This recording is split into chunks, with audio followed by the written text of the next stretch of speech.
بن سلیمان اور عبداللہ بن نمیر دونوں نے عبید اللہ سے اسی سند کے ساتھ روایت کی، البتہ ان دونوں نے کہا اس کے پاس مال ہو جس میں وصیت کرے، یعنی قابل وصیت مال ہو، اور اس طرح نہیں کہا جس میں وصیت کرنا چاہتا ہو۔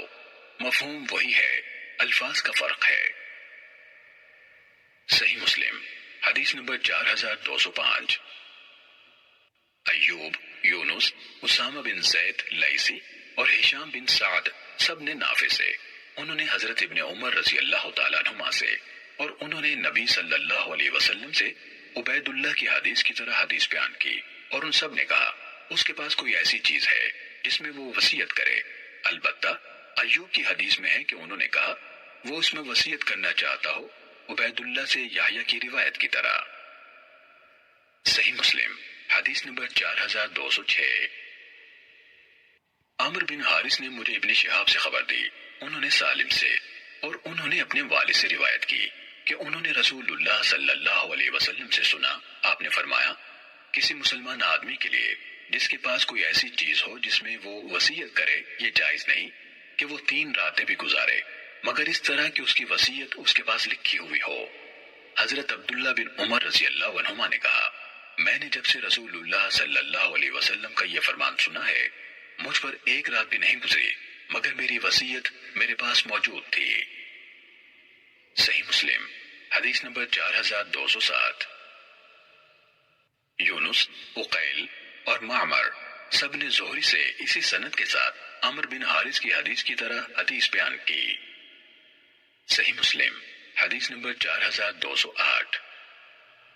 ابراہیم بن سعد بن ابراہیم بن عبد الرحمن بن عوف نے ہمیں ابن شہاب سے خبر دی، انہوں نے عامر بن سعد اور انہوں نے اپنے والد حضرت سعد بن ابی وقاص رضی اللہ تعالیٰ عنہ سے روایت کی، انہوں نے کہا حجۃ الوداع کے موقع پر رسول اللہ صلی اللہ علیہ وسلم نے ایسی بیماری میں میری عیادت کی جس کی وجہ سے میں موت کے کنارے پہنچ چکا تھا۔ میں نے عرض کی اللہ کے رسول، مجھے ایسی بیماری نے آ لیا ہے جو آپ دیکھ رہے ہیں، اور میں مالدار آدمی ہوں اور صرف ایک بیٹی کے سوا میرا کوئی وارث نہیں بنتا، تو کیا میں اپنے مال کا 2/3 حصہ صدقہ کر دوں؟ آپ نے فرمایا نہیں۔ میں نے عرض کی کیا میں اس کا آدھا حصہ صدقہ کر دوں؟ آپ نے فرمایا نہیں، البتہ 1/3 صدقہ کر دو، اور 1/3 بہت ہے۔ بلا شبہ اگر تم اپنے ورثاء کو مالدار چھوڑ جاؤ تو یہ اس سے بہتر ہے کہ انہیں محتاج چھوڑ جاؤ، وہ لوگوں کے سامنے دستے سوال دراز کرتے پھریں، اور تم کوئی چیز بھی خرچ نہیں کرتے جس کے ذریعے سے تم اللہ کی رضا چاہتے ہو، مگر تمہیں اس کا اجر دیا جاتا ہے، حتیٰ کہ اس لقمے کا بھی جو تم اپنی بیوی کے منہ میں ڈالتے ہو۔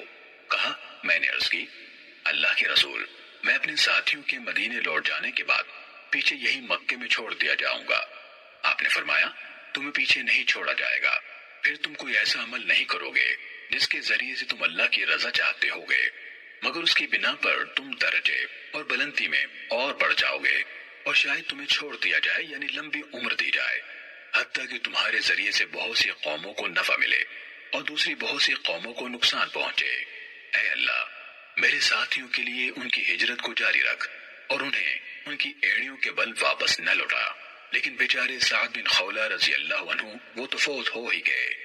کہا رسول اللہ صلی اللہ علیہ وسلم نے اس وجہ سے ان کے لیے غم کا اظہار افسوس کیا کہ وہ اس سے پہلے ہی مکے میں آ کر فوت ہو گئے تھے۔ صحیح مسلم حدیث نمبر 4209۔ سفیان بن عیینہ، یونس اور معمر سب نے ابن شہاب سے اسی سند کے ساتھ اسی طرح حدیث بیان کی۔ صحیح مسلم حدیث نمبر 4210۔